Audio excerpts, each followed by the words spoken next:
a de cela quelques années, j'avais perdu mon père. Et de suite du décès de mon papa, mes frères et moi, pour moi particulièrement, j'avais hérité d'un demi-hectare dans la périphérie de Kinshasa. Bon, c'était un peu ça, hein, un événement malheureux. Donc c'est de suite de cet événement-là que j'ai pu hériter d'un demi-hectare. Qu'est-ce que j'en fais? Bon, je réfléchis, hein, papa vient de mourir.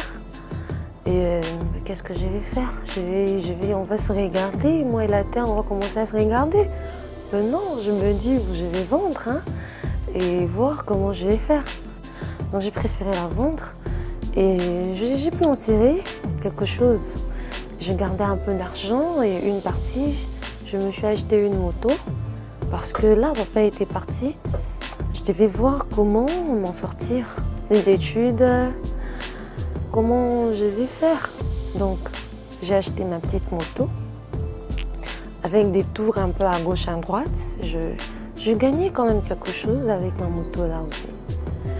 Au bout de quelques 2-3 mois, je crois, avec la moto, il y a eu un accident et c'était très compliqué pour moi.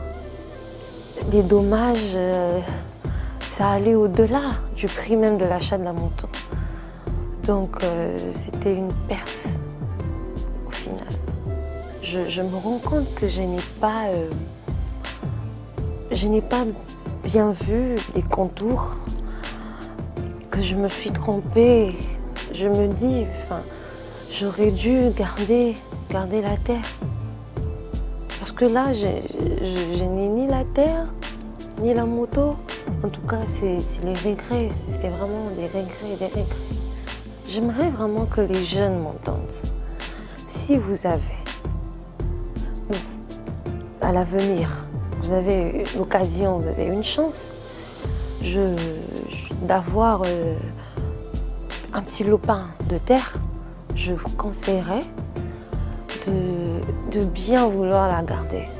Je n'avais aucune idée de voir comment exploiter, comment la mettre en valeur.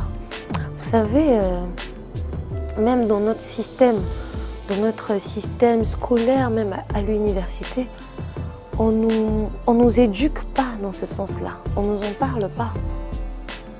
Moi encore dans nos familles, personne pour m'encourager, même dans ce sens-là, personne. Bon, tout ce qui s'est produit aussi, bon, je peux dire, j'étais ignorante et autres. Mais maintenant aussi, comme je me suis lancée aussi dans le domaine du droit de l'environnement, je comprends mieux les enjeux, je comprends très bien et je peux vous garantir que garder la terre, cela est d'une très grande importance. C'est tellement vaste, il y a tellement de moyens pour exploiter, pour fructifier et ça ne va pas produire du coup. Parce que oui, à l'époque, j'étais impatiente aussi. Ça ne va pas produire du coup. Il faut être patient. Mais avec le temps, ça va toujours produire.